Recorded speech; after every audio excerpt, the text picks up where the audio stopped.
I've gotten more open to overspending on a few big players that I really think are going to hit or give you a great foundation.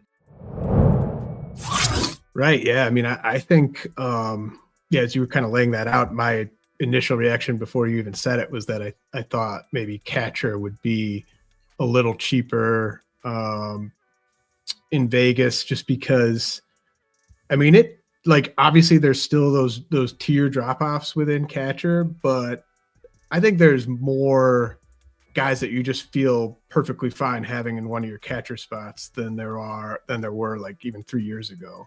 Like, one of your teams, you got like Ryan Jeffers for $3. Like that's pretty darn good, and if you that allows you to get like that one, surefire top 10 catcher to go along with him.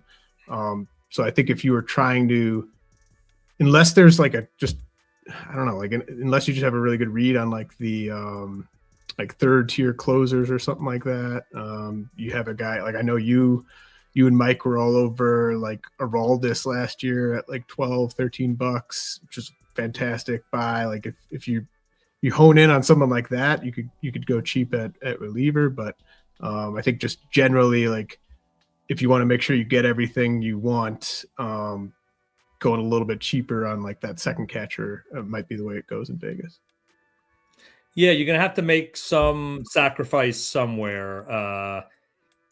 Every time this is, my first two here in the last few weeks, every time I start setting up my sheet, that 260 gets harder and harder to make work. You want 270 or 280 to really get all the guys you like at all the positions.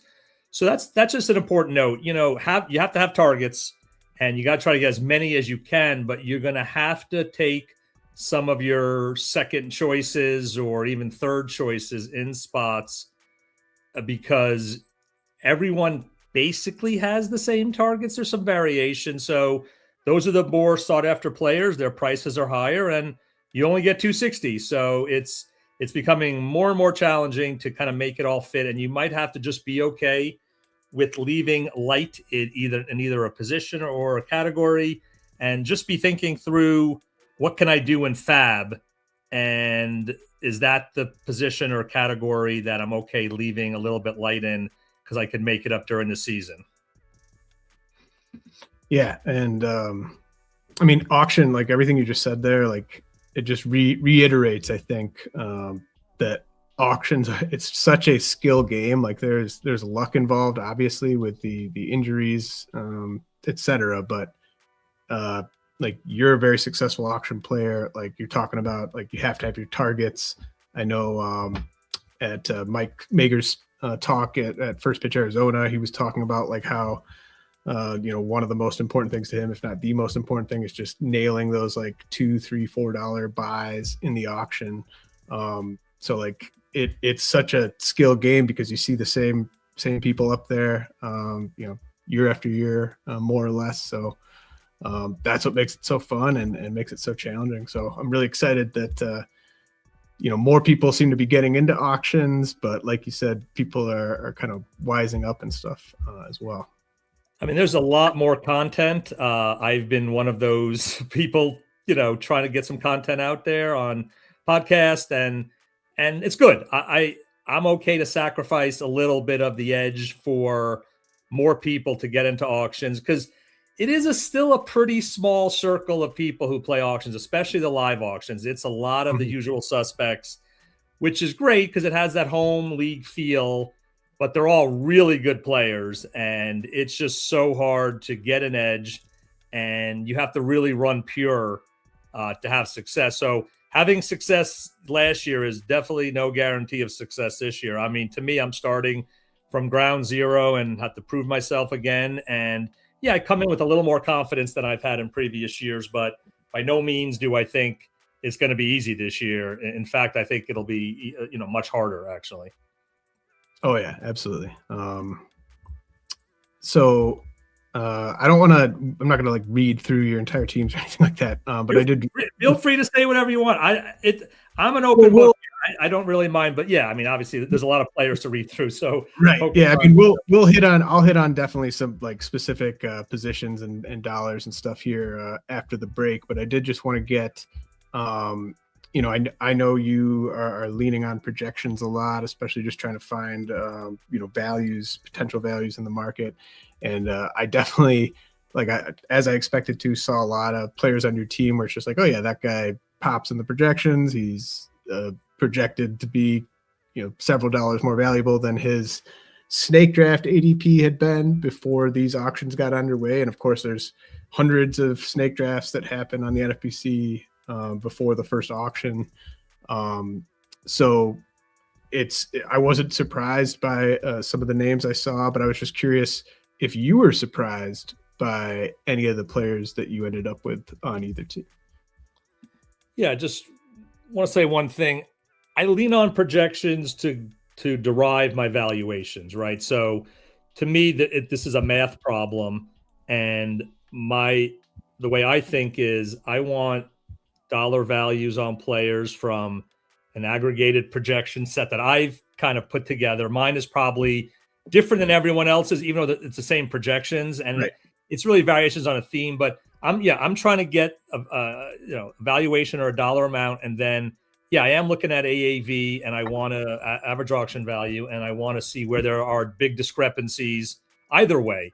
And one thing I would say is I've gotten more open to overspending on a few big players that I really think are going to hit or give you a great foundation, and I feel like I can make up that overpay later in the auction. So I've gotten a little more liberal with my with the players I'm targeting, which is good because it gets pretty boring just to stick to everyone who is a little bit underpriced. So I'll just kind of give that as like the macro view. Are there there were a couple surprises. The not as good surprise, and maybe you could talk me off the ledge a little bit, was Aaron Nola for 6 in the first OLAC. I will say I'm very fortunate to partner with Mike, and he does share his deep dives with me. I don't even know what these would be worth if he would like monetize it, but so I do give that a lot of weight. I do give it, and it aligns with me. I mean, there's StatCast in there. There's past performance in there. He kind of gives his bulleted list of his thoughts on it. And then I give it a really good read this year more than ever.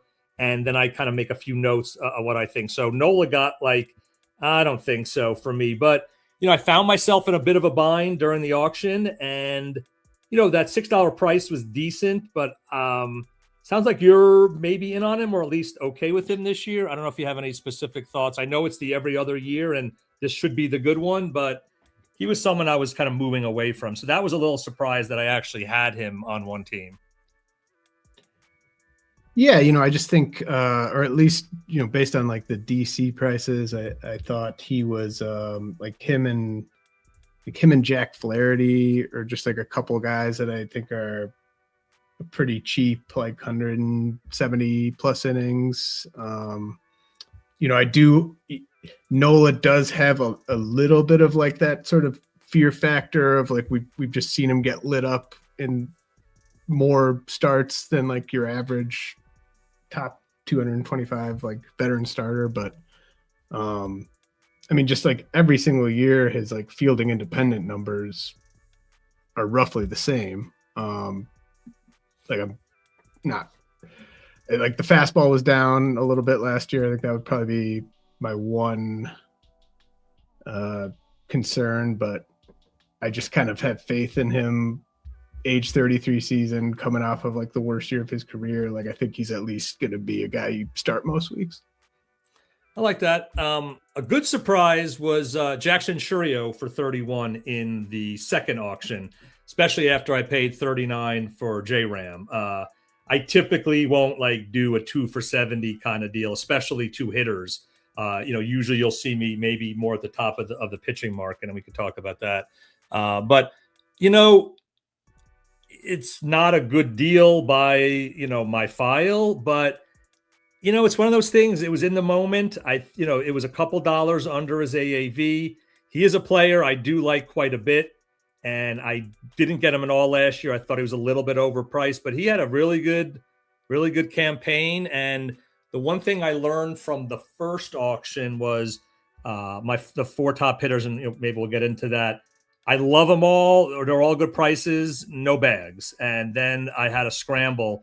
So by starting out with like a 50-50 or a 60-60 combo in Churio and J-Ram, that made the rest of my hitting build a lot easier, and I didn't have to worry about just chasing one category. So that was a little bit of a surprise, but I was kind of happy about it. I need to force myself to make some of those plays, I think, this year, and he's a guy I'm willing to bet on for sure.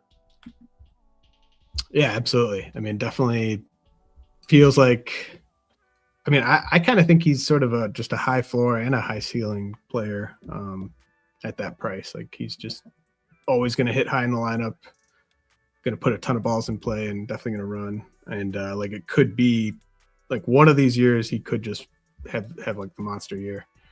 All right, let's head to a quick break. But when we come back, I want to ask Mark if there's any prices he's noticed on players in his auctions that sort of surprised him in kind of a negative way, where the hype is maybe just a little too high at this stage of the offseason. But first, a message from Fantrax.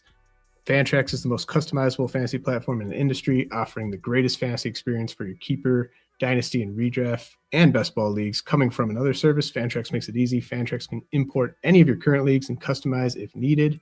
Fantrax offers the most in-depth player pool in the industry, including minor league players. Do you need a customizable commissioner service for your fantasy leagues? Fantrax offers more customization than any other platform. Waivers, categories, scoring systems, schedule. Fantrax offers custom solutions for all that and more, and it's all free. Sign up for free today. Simply go to fantrax.com/Rotowire and sign up today.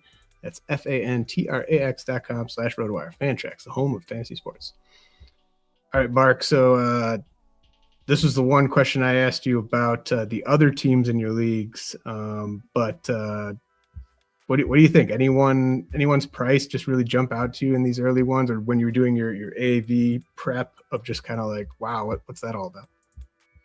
Yeah, I think the poster boy for hype is Ben Rice right now, going for 23 and 22. But really, it doesn't look like a bad deal. Really, it's maybe a couple of dollars over. It's really not too bad relative to the catcher pool. There are a lot of catchers that look like good deals, so you have to consider that.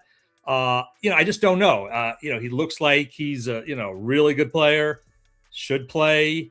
But it's a lot. It's a catcher, so they do get dinged up, and he's going for more than like William Contreras, for example, and I just think it's a great upside play. It's just he's the poster boy for hype. The other one, this is probably not a popular answer, but Cade Smith at $24 does surprise me a little bit. I mean, he's obviously incredibly skilled. He could be the closer one this year for sure. No question about it. Looks like the job is his. He did have it for a little while last year, but now he's the man coming in. It's just him. We always think the Guardians are going to be kind of mid, but they always seem to win enough games, and their closer a lot of times, leads the league, in saves. But, you're paying Mariano Rivera prices for someone who has only been a closer for, half a season or a couple months. So I'm staying away right now, but closer's really tricky.